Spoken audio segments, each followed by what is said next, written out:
Bien sensible, hay muchas personas que lo viven cotidianamente y es esa difícil y compleja situación en la que está nuestra familia comprometida, los hijos, cuando no alcanzan los recursos, cuando es fundamental las pensiones. Vamos a hablar concretamente del caso de familias que tienen en su seno algún hijo con alguna discapacidad. Hoy el tema está sobre la mesa porque quien expone su vida familiar, su realidad con su hijo y su necesidad es la secretaria general de ADEON, Valeria Ripoll. No es la única, hay muchas como ella y experimentando situaciones muy similares.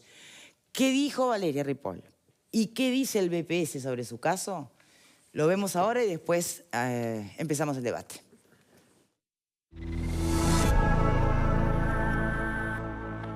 Valeria Ripoll denunció la situación a través de las redes sociales. Su hijo, con trastorno del espectro autista, tiene 12 años y, como está estipulado, este año el BPS revisó la pensión por discapacidad por unos 11.160 pesos.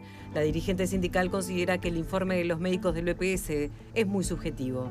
Por otra parte, Ripoll asegura que decidió denunciar la situación porque son muchos los padres que pasan por lo mismo. Somos miles de padres que tenemos hijos en el espectro autista y que dependemos, y con otra discapacidad, ojo, porque esta revisión la pasan también otras patologías, que dependemos de cada cosa para tener esa estructura familiar, de que obviamente la prioridad se transforma, en este caso mi hijo es la prioridad de la familia, pagarle sus tratamientos, vos tenés con cada ingreso calculado lo que vas a pagar. Yo con la pensión de BPS pagaba al acompañante terapéutico que va a la escuela. Esto implica que realmente a Nahuel se le va a complicar muchísimo si su acompañante no puede ir más. Obviamente la escuela también va a sufrir esto de que esta estructura se modifica. Los niños con autismo, cualquier cambio es negativo para su avance, es negativo, o sea que no solo pierde la pensión, sino que además esto hace que retroceda en lo que pueda avanzar por sus abordajes. Rosario Boys aseguró que las pensiones para personas con discapacidad son revisadas habitualmente por el organismo. Según los últimos datos, se destina 680 millones de pesos mensuales para pagar unas 66.000 prestaciones por discapacidad, cada una por 11.160 pesos. Si en la revisión la situación sigue siendo la misma, sigue cobrando la discapacidad. Si la situación cambia, por ejemplo, que deja de ser severa porque la persona se mejora y adquiere condiciones como para resolver su vida personal, entonces analizamos la situación económica. Si la situación económica está dentro de los parámetros de vulnerabilidad que nosotros tenemos definidos, se sigue pagando la pensión. Si no, la pensión se suspende. Si ella no está de acuerdo con la actual posición de BPS, ella pide la revisión y vamos a revisar la situación. Y si tiene razón, seguirá cobrando la pensión. Y si no la tiene, le tendremos que decir que no encuadra dentro de la normativa que regula la prestación de incapacidad. Bien, por allí estaba entonces la explicación. A ver, como todo, ¿no? A ver, los recursos son finitos. De lo que dispone el BPS, escuchaban por allí las cifras, ¿no? De cuántas prestaciones da por discapacidad en el universo, además de las discapacidades entre severas y no severas que tiene que dar el BPS, en cómo cambian además las realidades de cada familia desde el punto de vista económico, ¿no? Todas esas son variables que, obviamente, ante la finitud de los recursos, el BPS no tiene más remedio que observar. Eso no significa que para la familia que hasta ayer, por ejemplo, recibía determinada prestación, mañana le digan que por esas variables la cosa cambia, no sea una noticia de verdad muy mala, porque además también en la lógica de la familia vos decís, pero justo que mi hijo por ahí, si se trata de un análisis médico, solamente médico y no económico de la familia, tu hijo está mejorando, ya la capacidad no es severa. Bueno, ¿me sacás el acompañante o me sacás la prestación y me quedo sin acompañante? Justo cuando mi hijo está mejorando es como volver para atrás. Es tan difícil la objetividad en este tema. Pero bueno, si por alguna razón, que la propia Valeria lo va a explicar hoy, nuestra invitada lo expone públicamente, es porque estás tratando que de alguna manera este debate se dé. Así que bienvenida, Valeria. Bueno, muchas gracias. Primero, bueno, realmente agradecerles, lo he hecho en cada lugar, cada medio que nos dio la posibilidad de hablar de este tema. Yo sé que es un momento que políticamente está todo el mundo en otra cosa, campaña, y que realmente nos den la posibilidad de que esto se debata es sumamente importante. Así que bueno, primero agradecerles por eso. Y después, bueno, en realidad el tema, para realmente tratarlo, es un tema que obviamente hay que discutirlo con profundidad y es mucho más extenso que esa explicación que puedo dar yo y la que puede responder el BPS. Lo que sí está sucediendo es que hay algo que está fallando, el sistema está fallando. A ver, ¿por qué lo decís? Mi hijo tiene autismo. Sí. El autismo no se cura. No es que Nahuel se va a curar y va a dejar de ser autista. Lo que ha sucedido es que cuando a Nahuel hace unos años atrás le otorgaron la pensión y se la dieron por discapacidad severa, era un niño chico que no hablaba, que tenía ciertas características y que el primer cambio que tuvo es que hoy tiene 12 años y creció. Entonces ya no es el mismo niño que evaluaron cuando tenía quizá 6 años, es otro niño. Además de que gracias a que tiene la pensión y que puede hacer tratamientos, obviamente hay cosas que van mejorando. Nahuel hoy habla. Algunas cosas, si no sos de su núcleo, capaz que no lo entendés, pero habla. Tiene 12 años, que es la edad en la que revisan la discapacidad, porque lo que se revisa es la discapacidad, a ver si cambió, si ¿Y no, o no. ¿Y no se revisa también la situación económica del entorno familiar? No, en realidad lo primero que se revisa es la discapacidad. O sea, lo que le revisaron a mí ni siquiera todavía llegó al punto que me revisaron la situación económica. O sea, lo que cambió ya es que el tribunal médico, que para mí es sumamente subjetivo, porque es un tribunal médico... ¿Qué quiere decir que un tribunal médico sea subjetivo? ¿Qué es subjetivo? Porque del tribunal lo ve un médico. Lo ve unos minutos en una entrevista, que le hace preguntas como, ¿vas a la escuela? ¿Te gusta la escuela? ¿Tenés amigos? O sea, no hay una evaluación de fondo de la situación que la propia señora del BPS decía que ellos miden la dependencia, ¿no? Nada... Y en algunas entrevistas decía de que si puede comer solo, si puede vestirse solo, pero la dependencia de una persona no está solamente en eso. Mi hijo depende de nosotros para... Nahuel no lee, por ejemplo, no sabe el día de la semana que es hoy. Entonces, por ejemplo, no se ubica temporalmente. Él te puede decir, mañana fui a la casa de mi abuelo, ¿no? O sea, para quererte contar alguna situación. Nahuel no puede ir al almacén, no puede hacer una compra, no puede manejar dinero. O sea, dentro de yo qué sé, en el año se ubica cuánto falta para su cumple, sus 2 momentos más importantes del año. Cuánto falta para su cumpleaños, si falta mucho o poco, y si falta mucho para que venga Papá Noel. O sea, tú lo que planteas es que la dependencia que tiene, por ejemplo, con el acompañante terapéutico. Hay dependencia con el acompañante en la escuela, porque la escuela sin acompañante en realidad no le puede dar a Nahuel la atención que necesita. O sea, ¿te das cuenta que es la realidad que ha vivido todas las familias uruguayas con niños con discapacidad? Sí, porque lo del acompañante terapéutico es nuevo, ¿no? Con esta discapacidad y con otras. Y con otras. Porque aparte, a ver, el acompañante que tiene Nahuel hoy es una maestra.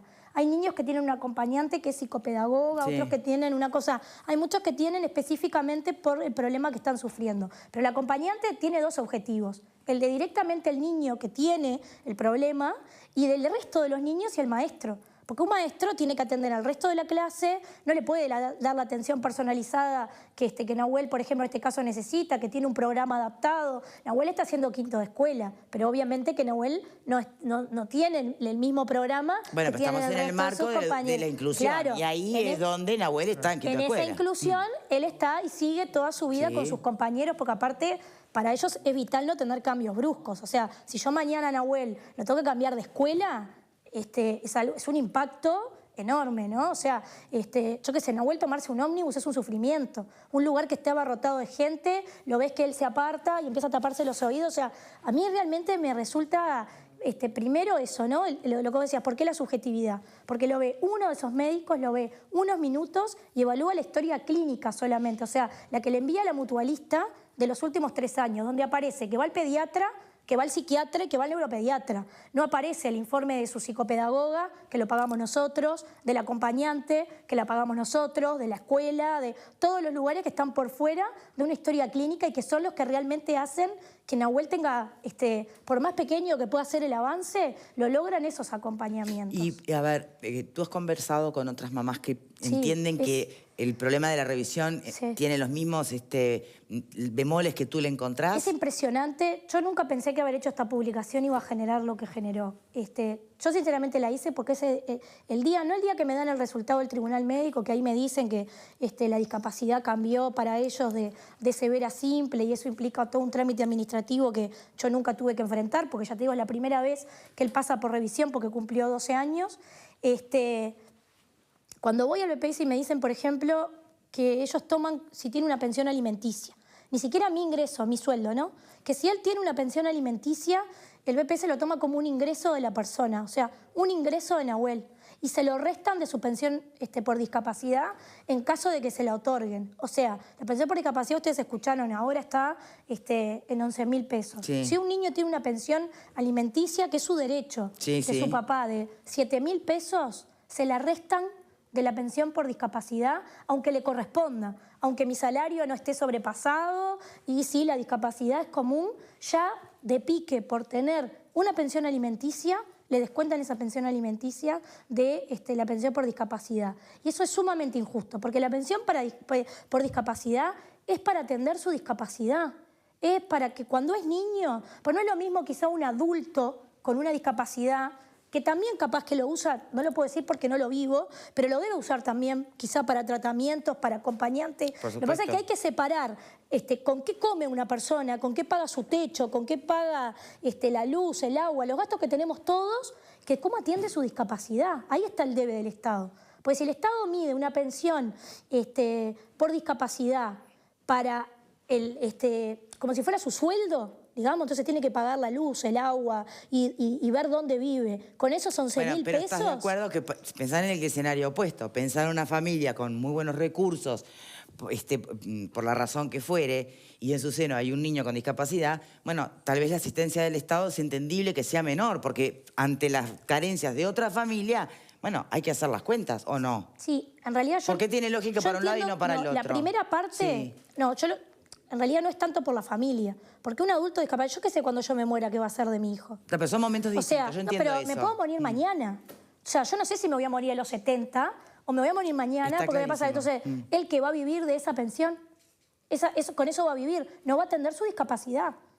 O sea, ahí es donde está el problema. Pero es que el problema es mucho mayor que eso, Valeria, las dos sabemos. Si tú no estás mañana, son otros desafíos enormes que va a tener ¿Dónde está el respaldo para la discapacidad directamente? O sea, bueno. ¿con qué esas personas atienden su discapacidad? Pero ahí ya no estás hablando de la pensión, ¿entendés? entonces. Ya no estás excediendo el tema del planteo de la pensión.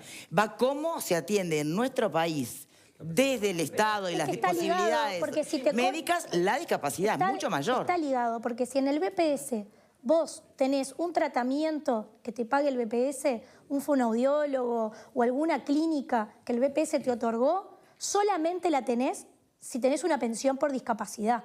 O sea, tú perdés la pensión por discapacidad por una situación como esta, perdés el tratamiento. O sea, una cosa va ligada de la otra. Todos esos padres que me han escrito a mí, que me han dicho a mí a los 18 o a los 12, que son las dos revisiones más fuertes donde creo que el BPS encuentra esos cambios. Claro, el niño dejó de hacerse pis y de tener que andar a UPA cuando era un niño chiquito, a que hoy camina, come y se viste, pero tiene otras carencias que son tan importantes como esas otras.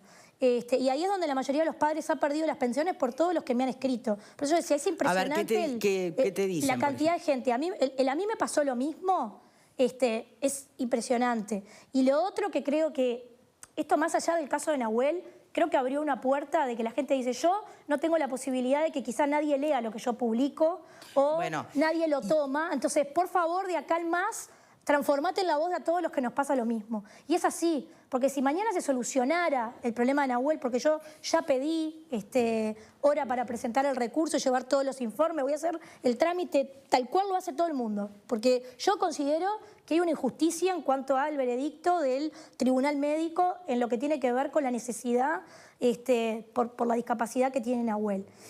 Más allá de eso, esto tiene que seguir, este tema tiene que seguir. Bueno, te iba a comentar, antes de ir a la pausa, porque a ver, en el caso que mañana se hiciera una nueva revisión, a la luz de, bueno, desde el propio EPS se dice, si solicitaste, te hacen una nueva revisión. Sí. Si fuera conjunta médica, ¿no? O si fuera con especialistas que de verdad los criterios que utilizan a vos te conforman, a vos y al común de la gente, ¿no? Sí. Y aún así, da que, bueno, no, que Nahuel no precisaría la pensión. Entonces, lo que hay que revisar es mucho más allá, ¿no? Bien, Claro. ¿qué exactamente? Y hasta dónde, como uruguayos, como sociedad, podemos plantarnos en que haya una mirada nueva, con mayores recursos, con más presupuesto, porque también le pasa a las personas que por discapacidad no es tan severa o reciben una, pero pueden trabajar, consiguen un trabajo y le descuentan, cobran 4.000 pesos de un trabajito, pero se lo sacan de la pensión. Entonces, Porque es un ingreso. porque es eso, un ingreso. ¿eh? O sea, es como una rueda muy compleja, de verdad, y hay que ver cómo se puede salir más allá de un caso concreto. Claro. Pausa y ya venimos.